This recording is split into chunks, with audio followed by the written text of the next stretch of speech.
From color to texture to fragrance, no matter why you like flowers, it just seems like when we get the chance to plant, it takes us one step closer to summer. And now is the time to start planting perennials. You know, the flowers that in theory you plant once and they keep blooming year after year. And here to talk more about that is gardening expert Ginny Rosenkrantz. Thank you so much for joining us. My pleasure. We have some perennials here in front of us. A lot of these look very familiar to me, and some of these are already in bloom. Yes, yes.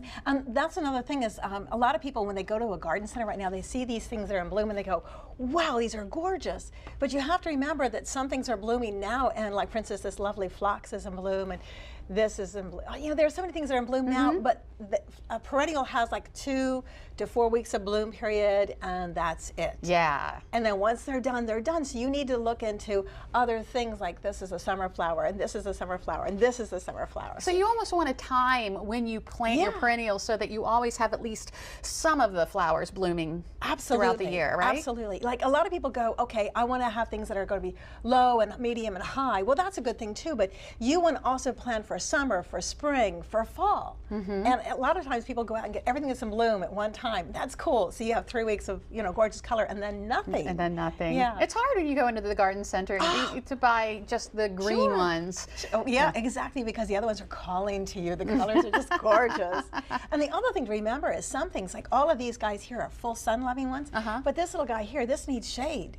So, you know, it depends on what you have. You have to kind of decide where you're going to be planting things. Is it going to be a shade-loving plant like this one, or is it going to love the full sun? Right, right. So sometimes I tell people it's a good idea to go ahead and draw a map and you know, put down a line of what's going to bloom in the springtime, and then what's going to bloom in the summer, and then what's going to bloom in the fall, and leave a couple spaces for fall. Sure. And then, you know, otherwise you get everything that's in springtime. Now, speaking of space, I have made this mistake where I have planted perennials very close together in a small space, and then come the following season they get bigger, so then they're all crowded. Should you make up for that, or should you spread them out a little bit? Or you know, I think the easiest thing is to say is do a little research first, because when you buy perennial, at least in a 1-gallon pot like these guys, you can see how big they are. But if you're getting them a tiny little 2-inch pot, it's just like, oh my goodness, let me go ahead and crunch them all together, you know, that kind of stuff.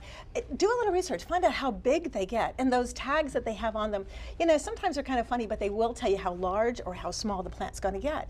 So if you can go ahead and space them out, it's better. And I tell people, if they want to, space them out so they're going to have room to grow, and then plant annuals in between, because the first year they're tiny, but those annuals will go ahead and be gorgeous all summer long. Kind of fill it in. Yes, fill it in. Now, you talked about some of the low and the medium and the high ones. Some of them start off like this one you were telling me actually is kind of medium, but it spikes up. Yeah, this is foxglove. So the foliage is going to be what they call the basal foliage, maybe a foot high maximum, maybe 2 feet wide, but then the flower spike goes up 2 to 3 feet high, and then it's just covered with these gorgeous flowers.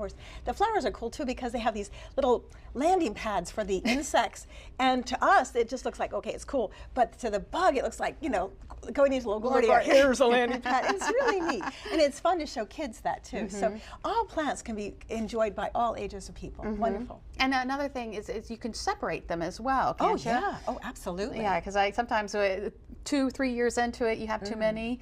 Any advice on that? Oh, absolutely. Like this one right here. This is a cool phlox. What I would do is I'd take it out of the pot, and I would cut it in quarters. Okay. And then I would have a quarter for me, a quarter for you, and maybe Brian and somebody in the audience. And that would be fine, because the plant will go ahead and survive, which is really good. You have to look, I mean, this one's easy to see, because you can see that there's some plants here, and I could go ahead and easily cut that in half. Right. And some of them are more difficult, but things like this guy right here is a mat of you know, flowers, leaves, roots.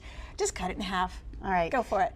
All right, good information. We could talk about this all day. Oh, Lord, but we are ready to start planting, and that's the big thing. And the perennials will just do fine. Just remember to water them. Water them. Yes. All right. At least 2 to 3 times a week. All right, thank you, Ginny. And for more gardening tips, you can go to delmarvalife.com and click on the show tab. From flowers to yard sales, up next we'll show you a preview of Salisbury School's mammoth yard sale. I think they have a little bit of everything. And later we are in the kitchen. If you like scallops, you don't want to miss this recipe. Delmarva Life, life at its best here on Delmarva.